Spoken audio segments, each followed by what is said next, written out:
Good morning, everyone. It is Saturday, November 11th, 2023. My name is Sam Shalhoub, and it's time for your daily dispatch.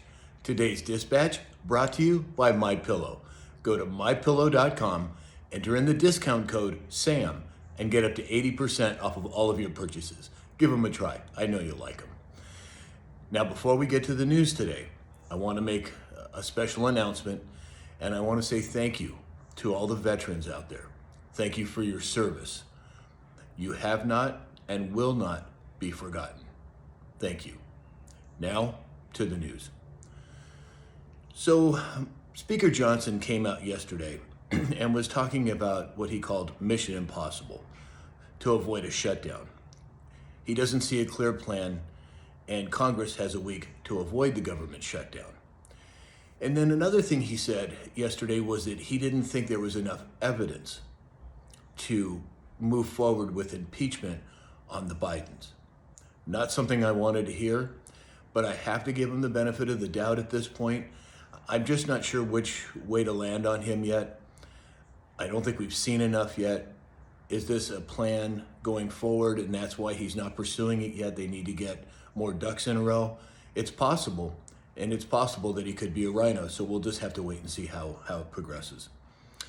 According to Forbes, a, quote, window has quietly opened that could see Wall Street giants look into placing some of their $17.7 trillion in assets into Bitcoin and the crypto market.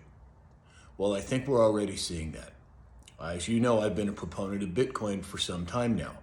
It's gone up quite a bit over the last few weeks, and I expect it to go up even more. Now, does that mean it's not going to pull back and then go back up again? I have no idea. But the fact that these big agencies and corporations are considering putting even more money into it, my guess is that it'll probably continue to go up. According to the Daily Hodl, the U.S. government is going to have to print money like crazy. They're saying that the government will soon be forced to print even more because of its rising debts and obligations. I mean, it is unsustainable, the amount of interest that's being acquired on the national debt. As I've said many times, there's a switch coming. How quickly it'll happen, what it's going to look like, nobody knows for sure.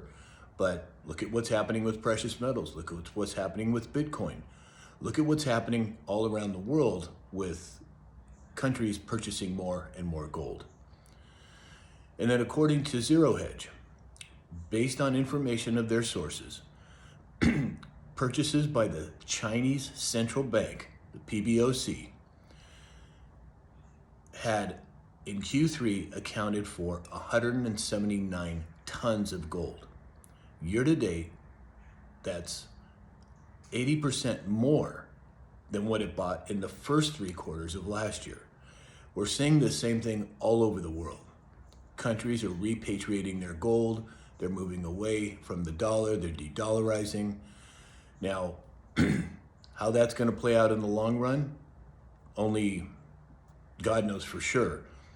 But again, according to Zero Hedge, the Fed reported yesterday that they had a, quote, service issue with their FedWires security service. Very interesting timing that would come up. And then finally today, Moody's came out yesterday. This is the credit rating agency. They downgraded the outlook for the United States in terms of the dollar from stable to negative. Not a good thing for the US dollar. Look at all the things in the news this week. So much dealing with banking, and they're not telling you how many hundreds of banks have gone under, how much the Fed has had to use their emergency funds.